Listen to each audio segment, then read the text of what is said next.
द्वापर युग की एक शांत संध्या थी। कुरुक्षेत्र के युद्ध को कई वर्ष बीत चुके थे, लेकिन अर्जुन के मन में अभी भी एक प्रश्न बसा था। क्या वास्तव में मैंने वही देखा था जो दुनिया देख नहीं सकती?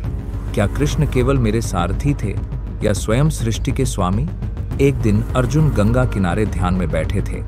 हवा हल्की थी, आकाश सुनहरा और घाट पर जल की लहरें मधुर स्वर में गूंज रही थीं।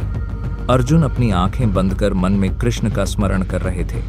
तभी अचानक उनके सामने प्रकाश का एक तेज झोंका प्रकट हुआ।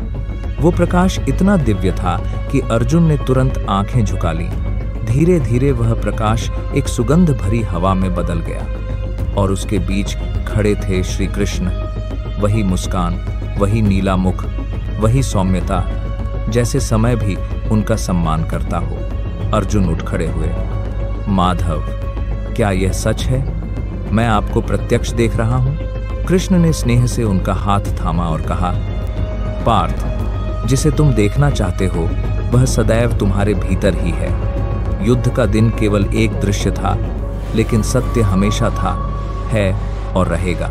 अर्जुन बोले, प्रभु, कई लोग कहते हैं कि आपका विराट रूप केवल मेरी कल्पना थी। क्या सच में वह आपका स्वरूप था? कृष्ण मुस्कुराए।